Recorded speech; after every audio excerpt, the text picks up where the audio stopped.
You've seen them in films, standing tall, bow in hand, eyes steely, arrows flying, the medieval archer, free, brave, romantic, a man of skill and honor. But what if I told you that image is a lie? That being a medieval archer wasn't about glory, it was about pain. Back-breaking, body-twisting, skin-infected pain. It wasn't noble, it was necessary, and it ruined the men who lived it. Let's rip the fantasy to shreds and march into the brutal, mud-caked reality. Because if you think you could survive life as a medieval archer, think again. Let's start with the weapon that defines the role, the English longbow. It wasn't just a tool, it was a biological sentence. Made of yew, 6 feet tall, and with a draw weight often over 150 pounds, it took every ounce of muscle and bone strength just to pull the damn thing. Now think about that for a second. The average gym goer today can't do a 150 up lat pull down.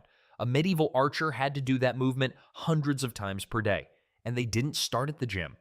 They started as children. Boys were trained from the age of 7 or 8, not in some picturesque meadow on hard-packed earth under the eyes of brutal instructors, often using war bows nearly their own height. Miss a shot? You're whipped. Drop the bow? You're mocked. Fall behind? You don't eat. And if you think that's exaggeration, the Assize of Arms, 1252, and Statute of Winchester, 1285, legally mandated training for all free men, meaning if you could walk, you were expected to shoot. X-rays of skeletons from the Mary Rose, a Tudor warship that sank in 1545, revealed shocking deformities in archers' remains. Their left arms were bowed and overgrown from constant tension. Their shoulder sockets were warped. Their spines curved unnaturally from the repetitive draw motion. In other words, their bodies were literally reshaped by the bow. Modern orthopedic surgeons say the longbow was one of the most physically punishing weapons ever used regularly by humans. Let's say you survived childhood training. Now what? You don't get to choose a career. You're not crafting arrows in a peaceful workshop. You're levied, drafted by the king. If you refuse, it's jail or worse, because your body is a weapon, and weapons are owned. By the 1300s, archers were the backbone of English warfare. At battles like Crécy, Poitiers, and Agincourt, thousands of archers loosed arrows in deadly unison, but none of them had a choice. Once called up, you marched for weeks, with no shoes, no pay, and sometimes no idea where you were going. You slept in fields, ate hard bread, maybe cheese, maybe nothing. You carried your bow, your arrows, your knife, and that was it. And when the arrows ran out in battle, you picked up rocks or ran. Archers weren't armored knights, they were expendable. If you died, your bow went to someone else. Even when not at war, the life of an archer was hell. Arrows were expensive. You were often expected to make your own. If not, you bought them at high prices with what little coin you had. Your practice range? A muddy field. Your reward? Blisters, blood, and bone rot. Miss a mandatory training day? You were fined. Miss several? You were flogged. The state didn't see you as a man. You were a missile system with feelings. And like all weapons, when you wore out, you were discarded. Training start age, 7 years old. Skeletal damage, permanent in both arms, spine, and shoulders pay. 2-3 pence day, less than a loaf of bread. Lifespan, 35 years. Less with battlefield injuries or infection. So you still think you could be an archer? Still want the leather boots, the taut bowstring, the forest-hardened mystique? Because here's the truth. Those bows broke more than just enemy lines. They broke men. And that was just training, because next comes war. The bow is strung, the arrows are ready, you've trained since childhood. Now it's time to do the one thing you were bred for: kill. But don't expect glory, because as a medieval archer, the battlefield was less about victory and more about survival. Before the battle even begins, you're exhausted. You've marched for days, maybe weeks, with no boots, no shelter, and barely enough food to keep your hands steady. Your bowstring is fraying, your fingers are raw, your stomach is empty, and now you're standing in a muddy field, surrounded by men just like you, dirty, terrified, numb. There's no speech, no fanfare, just the order: knock, draw, loose. When the arrows fly, they don't sail. They scream. Tens of thousands are loosed in seconds. They blot out the sun, and when they land, they tear through flesh, cloth, bone. A long bow arrow can pierce chainmail at 200 yards. At 50, it drives through your skull. You watch enemy men drop. Not dramatically, not clean. They twist, they scream, they bleed out into the soil, and you keep shooting. 12 arrows a minute. That's one every 5 seconds. You're not fighting for an hour or two. Battles like Agincourt dragged on for hours, sometimes all day. Your arms burn, your back screams, your fingers are bleeding from the bowstring, but you can't stop. If you do, the line breaks, and then they come for you. Here's the worst part. Arrows run out. The enemy doesn't. And when the infantry breaks through, you drop your bow, you grab your knife or hammer or rock, and you fight. Archers weren't armored like knights. You had thin leather or padded gambesons, no plate, no chainmail, no shield, just your hands and whatever you could find. And the enemy hates you because you killed them from afar. So now that they're close, they don't show mercy. If you're lucky, it's a sword. If not, they crush your skull with a mace. When the battle ends, if you live, you don't go home. You stay.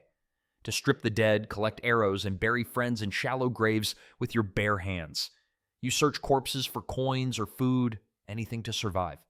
Sometimes you find your own cousin or childhood friend. Sometimes you don't know who it is at all. Just another face caved in. The blood never washes out, not of your clothes, not of your memory. Let's say you're not dead, just wounded. Arrow in the leg, infection in days, broken arm. That bow's never getting drawn again. Arrow in the gut, you don't die quick. You rot while awake. No antibiotics, no painkillers, no knowledge of germs. Wounds fester, maggots take hold, fevers burn you alive from the inside. And the worst part? No one cares. There's no hospital tent, no triage. You crawl into a ditch and wait for the flies. Arrows loosed per minute. 12 total per battle, 5,000, 10,000 per archer. Protective gear, leather or padded cloth. Odds of survival in close combat, slim. Medical help, non-existent. So let's review. You've spent your childhood deforming your body to draw a bow. You're conscripted, starved, and forced to march. You fight in mud, in fear, in agony, and then you either die or you wait for the next one. This wasn't a role, it was a sentence. And for most medieval archers, it ended in a nameless grave. Covered in mud, not medals. You weren't a warrior, you were ammunition. And war doesn't remember ammunition. Congratulations. You lived. The arrows are gone. The battlefield is quiet. The enemy has fled. You're not dead. But that doesn't mean you've survived, because for a medieval archer, the battle was only the beginning. The true test came after, when the pain didn't end, but just changed. You took a hit. An arrow grazed your thigh. A club crushed your ribs. You've got a gash down your forearm that won't stop oozing. You're lucky. You're not dead, but you're also not going to heal. There's no doctor, no medicine, no antibiotics. You get some stale wine poured on the wound, maybe a strip of cloth if someone has any to spare. That's it. Infection sets in within days. Fever, swelling, rot. You either recover slowly in excruciating agony, or you rot in your sleep. Sometimes maggots crawl into your wound. You know what? That's the best case scenario. Maggots eat dead tissue. They keep the rot at bay. And they were one of the few treatments that accidentally worked. Still, no one knew why. You're lying in filth, fevered, starving, covered in blood and parasites, hoping the bugs do their job before the fever kills you, and no one's helping. They're busy burying the dead. Let's say you survive the infection. Now what? There's no car, no army vehicle, no train home. You walk on blistered feet with torn clothes and empty pockets. Your bow is cracked. Your arrows are gone. You have nothing. You beg. You steal. You eat grass if you have to. If you collapse on the road, you're just another corpse no one bothers to bury. You make it home. Except now, you're useless.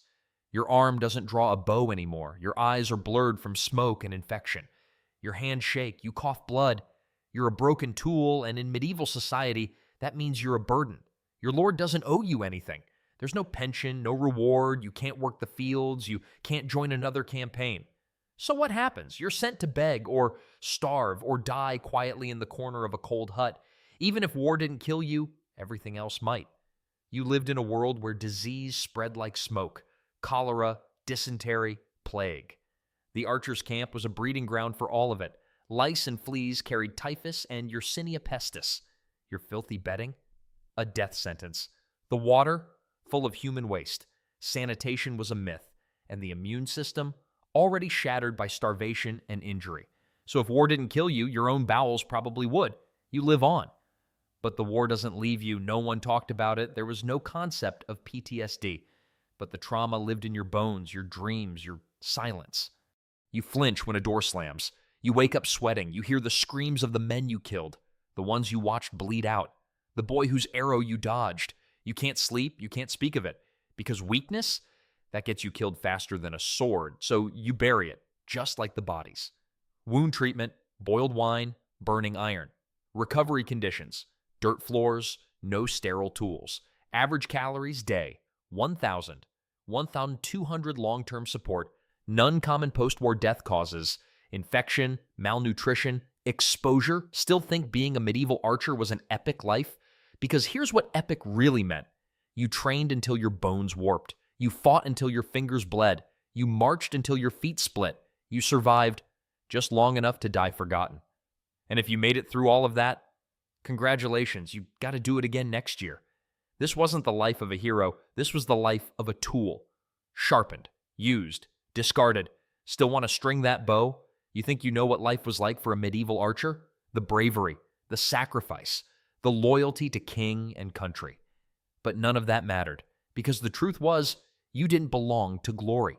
You belonged to a system, a brutal, ancient machine designed to grind you down, then forget you.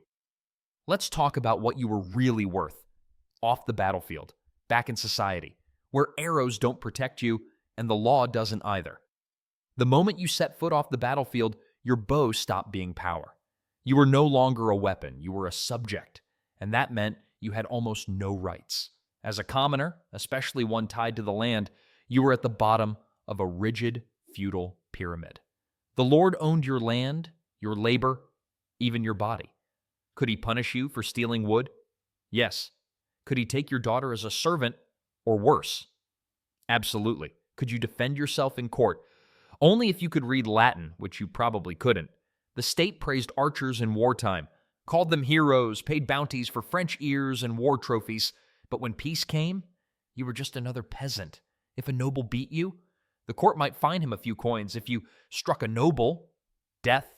And if you were disabled from war, you got nothing. Not land, not pension, not protection. One broken finger, and your value was gone. Social mobility in the Middle Ages, it didn't exist. Being an archer didn't make you nobility. It didn't elevate your family. It didn't even guarantee your own survival. You could win at Agincourt, kill 10 men with your arrows, survive plague, famine, war, and still die penniless. You didn't inherit land. You couldn't vote. You couldn't even leave the Lord's land without permission. Your status was frozen from birth to death. Let's say you had a son. You might want him to learn the bow, rise in rank, become a soldier, but if the Lord says no, that dream dies. Because in most of medieval Europe, the right to train, work, or even travel wasn't yours. It belonged to the upper classes. Peasant archers didn't choose war. War chose them. And when peace returned, so did poverty. Still think archers were honored? Let's look at the record. Some archers who fought at Agincourt, Poitiers, and Crécy came home to nothing. No land, no pay, no medical care. The only reward was not being hanged for desertion. Many couldn't even afford burial. They were dumped in plague pits or shallow graves, unnamed, forgotten. But their lords, they wrote their names in history, took the credit, took the land. The people who actually won the battle, left behind. Now you're home, poor, injured, and tired. But the king still wants something from you. Money. Taxes didn't stop just because you went to war. If anything, they increased. The poll tax of 1381 demanded a fee from every adult, rich or poor. If you couldn't pay, you could be jailed, or worse. War veterans were bled dry. Their families went hungry. Some even sold children into service to survive. The only thing worse than going to war was coming home. Legal rights, few to none inheritance, not guaranteed. Medical support, none disability compensation, zero noble status from military service. Less than 1% ever received it. So let's tally up the medieval archer's life. You trained until your spine warped. You fought until your hands bled. You bled until your body broke. And when you came home, you were taxed, ignored, and discarded. No fame, no fortune, just hunger and silence. Your death wasn't a tragedy, it was expected.